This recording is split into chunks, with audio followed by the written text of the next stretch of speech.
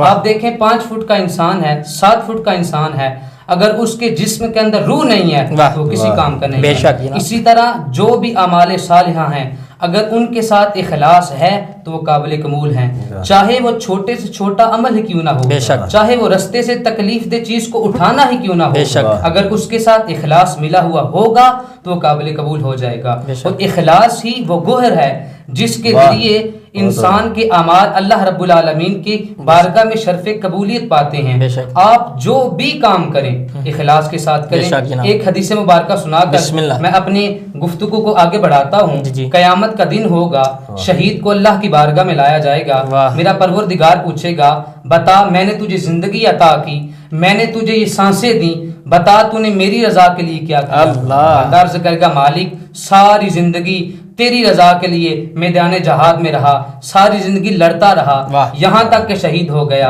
اللہ فرمائے گا بندے تو جھوٹا ہے، تو نے ساری زندگی جو کام کیا ہے میرے لیے نہیں کیا بلکہ اس لیے کیا تھا کہ لوگ تجھے بڑا بہادر کہیں. دنیا میں لوگوں نے تجھے کہہ دیا، شہید بھی کہہ دیا، اب قیامت میں تیرے لیے کوئی چیز نہیں. اللہ فرشتوں کو حکم دے گا اسے جہنم میں پھینک دو. پھر سخی کو لایا جائے گا، پھر میرا پروردگار وہی سوال پوچھے گا اے سخی بتا تجھے زندگی عطا کی تھی، تجھے یہ سانسیں دی تھی، میرے لیے کیا کر کے آیا ہے؟ وہ کہے گا پروردگار ساری زندگی تو نے مجھے مال دیا، خرچ کرتا رہا، غریبوں کو مال دیتا رہا. آپ دیکھیں جو مال خرچ کرنا ہے یہ کتنا بڑا انعام ہے. اللہ نے جو مومنین متقین کی نشانیاں قرآن میں بیان کی ہیں ان میں جو تیسری نشانی ہے وَمِمَّا رَزَقْنَاهُمْ يُنْفِقُونَ، وہ اللہ کی راہ میں مال خرچ کرنا ہے. کتنا بڑا اجر ہے اللہ کی راہ میں مال خرچ کرنے کا. لیکن پروردگار فرمائے گا اے بندے تو جھوٹ بول رہا ہے، تو نے یہ کام میری رضا کے لیے نہیں کیا بلکہ اس لیے کیا تھا لوگ تجھے بڑا سخی کہیں، لوگوں نے دنیا میں سخی کہہ دیا، اب قیامت میں تیرے لیے کوئی بدلہ نہیں. اللہ پاک فرشتوں کو حکم دے گا اسے جہنم میں پھینک دو. پھر اللہ رب العالمین قاری قرآن کو پیش کیا جائے گا اللہ رب العالمین کی بارگاہ میں. اللہ پوچھے گا بتا تجھے زندگی دی تھی میرے لیے کیا کر کے آیا ہے؟ وہ قاری قرآن کہے گا مولا میں نے قرآن پڑھا ہے، لوگوں کو پڑھایا ہے، ساری زندگی قرآن پڑھا اور لوگوں کو سکھایا.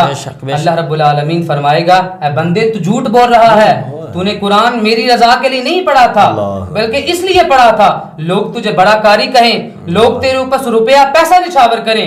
لوگوں میں دنیا میں کر دیا، لوگوں نے دنیا میں تجھے قاری کہہ دیا. آپ قاری قرآن حافظ قرآن کی شان دیکھیں. اللہ رب العالمین قیامت کے دن حافظ قرآن کے والدین کو نور کے تاج پہنائے گا، اتنی شان. لیکن جب قاری قرآن بھی ریاکاری کرے، قاری قرآن بھی کینہ پرور ہو تو اللہ رب العالمین کی بارگاہ میں اس کا عمل قابل قبول نہیں. اللہ فرمائے گا اس بندے کو جہنم میں پھینک دو، یہ جھوٹ بول رہا ہے. اور اب ہمیں چاہیے کہ ہم جو بھی عمل کریں وہ خالصتاً اللہ کی رضا کے لیے انشاءاللہ. واہ واہ ناظرین، دیکھا جیسے ماشاءاللہ سونی ناز شریف پڑھتے ہیں اسی طرح خوبصورت لہجے کے اندر، یہ یقیناً ان کے اساتذہ کی اور محنت شاقہ شامل ہے، اور اس اتنے خوبصورت انداز میں ناظرین اگر غور کیا جائے تو اس سارے موضوع کے اندر سے یہی لب لباب نکلتا ہے، بے شک تھوڑی کر لی جائے لیکن اخلاص کے ساتھ عبادت کر لی جائے۔ ناظرین کرام، بڑا خوبصورت ہمارا پروگرام چل رہا ہے۔ میں دوبارہ شاہ صاحب قبلہ آپ کی طرف بڑھوں گا تو میں یہی چاہوں گا، وہی خوبصورت لہجہ اور وہی خوبصورت انداز، میرا تو دل یہی چاہتا ہے کہ میں سادات گفتگو کرتے جائیں اور ہم سنتے رہیں۔ اللہ آپ کو سلامت رکھیں۔ یہ بتائیے کہ اخلاص جو ہے اس کا کتنا کردار ہے اعمال کے قبول ہونے میں، اس حوالے سے ہمارے ناظرین کو بتائیے۔ شریف میں حضور نبی رحمت صلی اللہ علیہ وسلم کا فرمان علی شان ہے، بسم اللہ، کہ حضور نے ارشاد فرمایا انما الاعمال بالنیات، واہ، کہ اعمال کا دار و مدار نیت پر ہے۔ لکل امرئ ما نوی، جو جیسی نیت کرے گا ویسے اس کا اجر و ثواب ہوگا۔ اور آگے حضور نے ارشاد فرمایا فکانت ہجرتہ الی اللہ ورسولہ، جو ہجرت کرتا ہے اللہ اور اس کے رسول کے لیے، فہجرتہ الی اللہ ورسولہ، بس اس کی ہجرت اللہ اور اس کے رسول کی۔ آگے فرمایا جو ہجرت کرتا ہے دنیا کو حاصل کرنے کے لیے تو اس کی وہ دنیا حاصل کر لیتا ہے، یعنی دنیا کے رضا کے لیے وہ ہجرت کر رہا ہے تو اس کی ہجرت دنیا کے لیے ہے۔ اور اگلی حدیث مبارکہ میں رسول اللہ صلی اللہ علیہ وسلم نے ارشاد فرمایا کہ صحابہ مجھے تم میں نا شرک اصغر کا جو خطرہ ہے۔ صحابہ نے عرض کی یا رسول اللہ صلی اللہ علیہ وسلم یہ شرک اصغر کیا ہے؟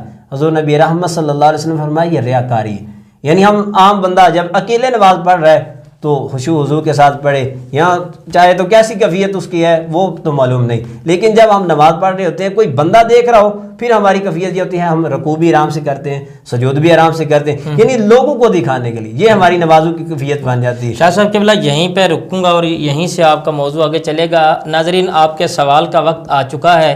ناظرین یہ آپ نے یہ بتانا ہے کہ حضور علیہ الصلوۃ والسلام کے نکاح میں اما عائشہ صدیقہ رضی اللہ تعالیٰ عنہا کتنویں نمبر پہ حضور علیہ الصلوۃ والسلام کے نکاح میں آئی؟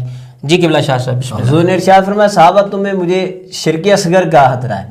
صحابہ نے کی اما شرک الاصغر، یا رسول اللہ یہ شرک اصغر کیا ہے؟ حضور نبی رحمت صلی اللہ علیہ وسلم نے ارشاد فرمایا کہ یہ شرک اصغر ریاکاری ہے، یعنی ریاکاری کسی کو دکھانے کے لیے کوئی عمل کرے، اور اتنا کہہ کے بس نہیں فرمایا، آگے فرمایا کہ جو بندہ ریاکاری کے ساتھ عمل کرتا ہے کل قیامت کا دن ہوگا، اللہ تعالیٰ فرمائے گا اس بندے کو کہ جاؤ اور ان سے جا کے اپنا صلہ لو جن کو دکھانے کے لیے تم یہ کرتے رہے، جن کی رضا کے لیے یہ تم نے عمل کیا، یعنی جس کو دکھانے کے لیے عمل کرتے رہے جاؤ اس سے صلہ لے لو، یعنی اعمال تب ہی ہمارے قبول ہوں گے۔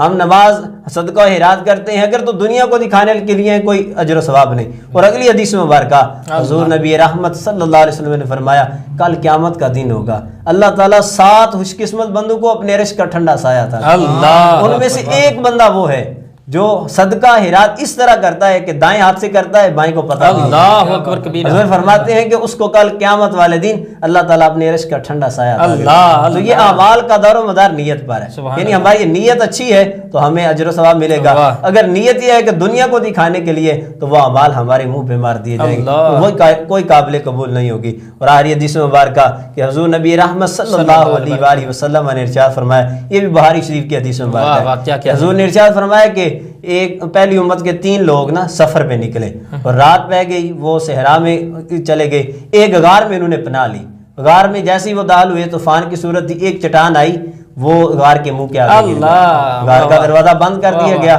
اب وہ تینوں پریشان ہیں کہ اس تکلیف سے ہم کیسے چھٹکارا حاصل کریں۔ حضور نبی رحمت صلی اللہ علیہ وسلم نے ارشاد فرمایا، ان میں سے ایک نے کہا کہ ہم نے جو نیک عمل کیے ہیں جو خالصتاً اللہ کے رضا کے لیے، یہ دیکھیں حضور نبی رحمت صلی اللہ علیہ وسلم کی ذات کا وسیلہ دینا، یہ پیتن پاک کا وسیلہ دینا، یعنی صالحین کا وسیلہ دے کے دعا مانگنا، یہ تو ایک الگ بات ہے، لیکن جو خالصتاً نیک عمل کیا نا بندے نے، اگر اس کا بھی اللہ تعالیٰ کی بارگاہ میں جو ہے سوال کرے، اس کا وسیلہ دے، تو اس حدیث مبارکہ سے ہمیں یہی معلوم ہوگا کہ اگر نیک اعمال جو خالصتاً اللہ کی رضا کے لیے کیا ہے اس کا وسیلہ دیں، اللہ تعالیٰ اس پریشانی اور تکلیف سے رفع دفع فرمائے گا۔ تو حضور فرماتے ہیں ان میں سے ایک نے کہا کہ میں اپنے نیک عمل کا وسیلہ آپ کی بارگاہ میں پیش کرتا ہوں، یعنی جو نیکی خالصتاً جو کام اللہ کی رضا کے لیے کیا ہے اس کا وسیلہ دیتا ہوں۔ پہلے نے عرض کی یا رب العالمین یا حکم الحاکمین، میں جب بھی گھر میں آتا اپنی بکریاں رکھی ہوئی تھی، بکریوں کے جب بھی دودھ ہوتا تو اپنے غلاموں اور بچوں اولاد سے پہلے اپنے والدین کو پیش کرتا۔ اس میں یہ بھی بات ہے کہ جو چیز لائیں باہر سے سب سے پہلے والدین کی پیش کریں، والدین کو ہدیہ پیش کریں۔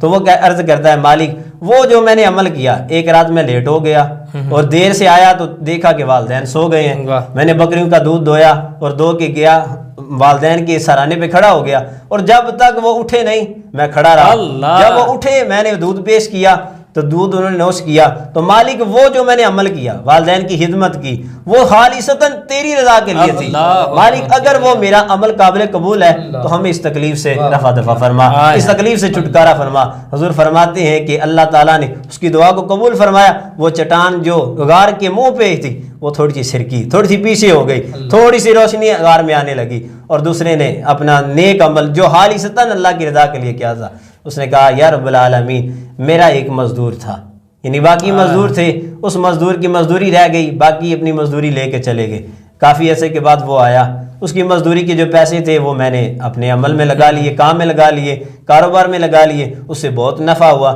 لیکن جب اپنی مزدوری لینے آیا، علامہ صاحب غور کیجیے گا کہ یعنی جو بھی نیک عمل کرتا ہے اور جتنا کرتا ہے، جتنی اس کی مزدوری بنتی اتنی دے، تو دیکھے رب کیسے نوازتا ہے۔ اس نے عرض کی مالک میں نے جو وہ مزدوری لینے کے لیے آیا تو میں نے اس کی مزدوری اس کو دی، اور اسے کہا کہ یہ جو سارا مال، یہ بہاریں، یہ جتنی رونق تمہیں نظر آ رہی یہ ساری تیرے مال کی کرامت، یعنی تمہارے مال کی وجہ سے مجھے اتنا نفع ہوا۔